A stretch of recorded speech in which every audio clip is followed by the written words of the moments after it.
Today, we are diving into the origins of one of the most consequential political movements of the modern era, Zionism. We're going to trace how this one idea, born out of a crisis, went on to completely reshape the world map. So let's get right into it. So the big question we're really tackling is this. Where did the idea of a modern Jewish state even come from? Because, it wasn't some ancient concept. It was actually a very modern answer to a very modern crisis. All right, so to really get where Zionism came from, we first have to be crystal clear on what it actually is, because its 19th century definition, well, that's the key to the entire story. Okay, so at its very core, Zionism is a modern political movement. It's got one single clear goal: to create a national homeland for the Jewish people. Now, this is the really crucial part. It wasn't framed as a religious quest, but as a political solution to a very specific political problem that was brewing in Europe at the time. So what was that problem? Well, back in the 19th century, European intellectuals and politicians had a name for it. They called it the Jewish question. And it was this exact crisis that Zionism was created to answer.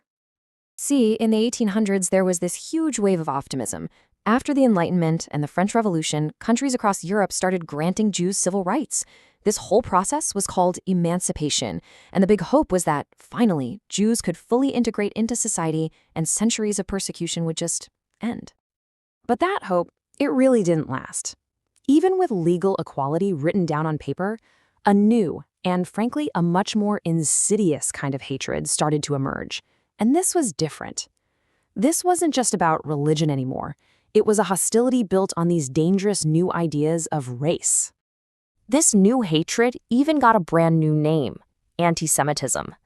The term itself was coined in the late 1800s, and it was meant to describe prejudice against Jews as a distinct racial or ethnic group, one that could never truly belong, no matter how hard they tried to assimilate. So, in response to this deepening crisis, a few thinkers started to propose a really radical new answer.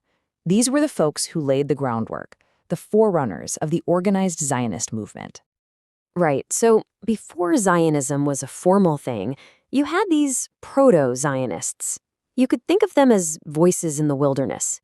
They were arguing that emancipation had failed, and that the only way to find true safety and dignity was through self-determination in their own sovereign state. And what's so fascinating is that this idea was being fed by two totally different streams of thought. On one hand, you had religious thinkers who saw returning to Zion as a spiritual, almost messianic duty. But on the other hand, you had completely secular thinkers who came to the exact same conclusion for a totally different reason. It was just a practical, political escape from a European hatred they saw as inescapable.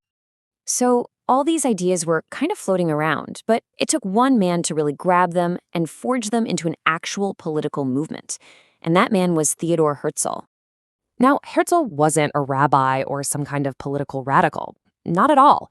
He was a successful, totally assimilated journalist in Vienna who, for most of his life, thought that integration was the best path forward.